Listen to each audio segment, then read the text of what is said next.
Hi, meu nome é Márcia Cristine, sou professora de inglês na área de proficiência com provas de TOEFL, IELTS, Cambridge, GRE, SAT e entre outras mais. Hoje eu gostaria de começar essa aula falando sobre 5 dicas para você melhorar a sua escrita, tá? São 5 coisas que você deve fazer, você deve evitar ao escrever. Eu falo isso porque eu tenho bastante experiência nessa parte de correção, de redação, de provas. E vejo que toda vez que um aluno tem esse tipo de erro, a pontuação ela é mais baixa. Então, a primeira dica que eu vou dar para você é evitar o excesso de palavras. Quando eu falo isso, eu digo aquelas frases que você tenta fazer, tipo, rebuscar mesmo, encher muitas palavras, porque acha que enchendo palavra você vai ter uma numeração de palavras maior para poder chegar às 300 palavras que geralmente uma prova de redação vai pedir em inglês. Só que isso atrapalha, porque a frase, né, o pensamento ele fica vago, ele fica assim, não claro, e muitas vezes quem vai fazer a correção, né, o professor que vai fazer aquela correção, fica perdido, porque no inglês tudo é assim muito claro, muito direto.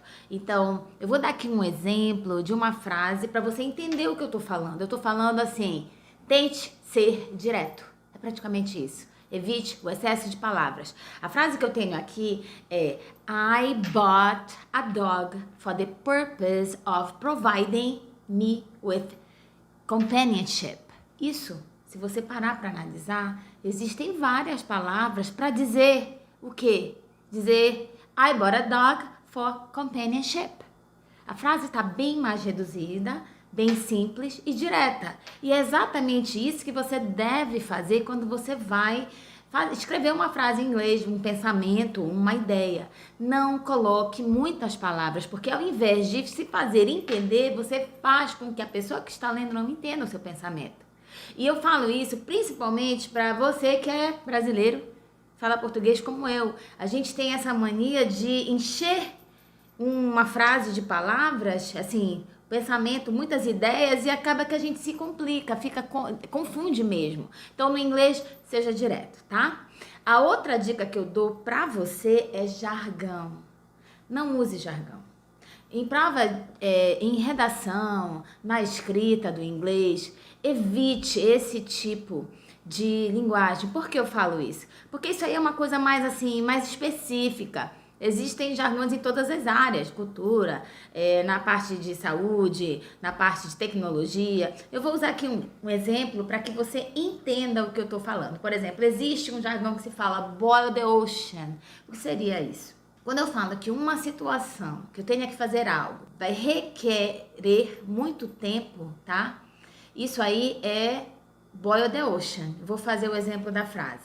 Don't boil the ocean by alphabetizing our client contact list. Que isso? Tipo assim, perder tempo mesmo. Fazer uma atividade, algo que vai levar bastante tempo. Só que muita gente não entende o que é isso.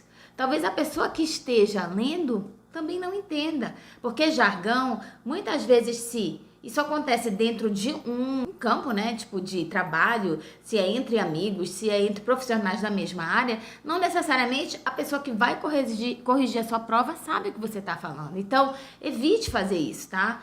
Fale direto, seja claro, como eu falei anteriormente, né? Use poucas palavras. Evite o excesso de palavras para que você não fique confuso. A mesma coisa, faça um pensamento claro para que a pessoa que vá fazer a correção, ela consiga entender o que está sendo falado ali. Uma outra coisa muito importante na hora de você escrever, tá?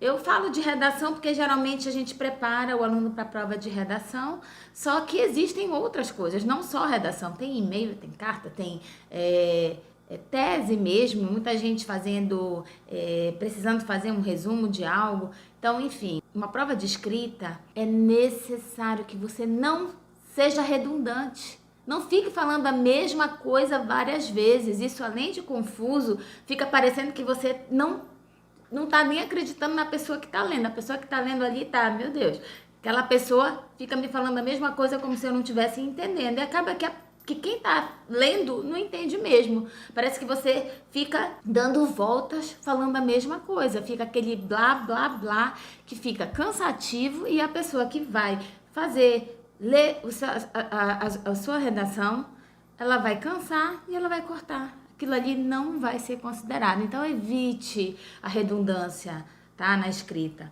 E a número 4, tá? A dica 4 que eu digo aqui é contrações. Gente, quem escreve academicamente não usa contrações. Evite o uso de contrações no inglês, tá? Na hora que você vai fazer uma prova, seja ela um essay, seja uma dissertação, seja você vai ter que escrever sei lá, contar algo sobre você, por favor, não contraia nada. Não tem esse negócio de don't, didn't, shouldn't, can't. Use cada palavra completa, inteira, não use contrações. Isso aí realmente baixa a sua pontuação, tá bom? E por último, é assim, gente, o freestyling. Freestyling é muito legal, é uma criatividade, né? Mas só que quando você tá fazendo uma prova acadêmica, não existe isso, gente. Você tem que responder a pergunta. Vamos voltar aqui para a redação, para o essay, tá? A sua prova de escrita. Ali tem um tema. Aquele tema fala sobre algo. Aquilo ali é para você responder as perguntas que tenham a ver com aquele tema. Mas que perguntas que você não vê? Bem, se você vai fazer uma prova, um essay, uma redação, eu estou falando de 5 parágrafos, onde você vai ter uma introdução, vai ter um corpo, parágrafo 1, 2 e 3, e vai ter uma conclusão. E, claro, eles têm que fazer sentido. Então, não existe freestyle. Antes de qualquer coisa, planeje o que você vai escrever. Você só escreve depois de você saber sobre o que você vai escrever, né?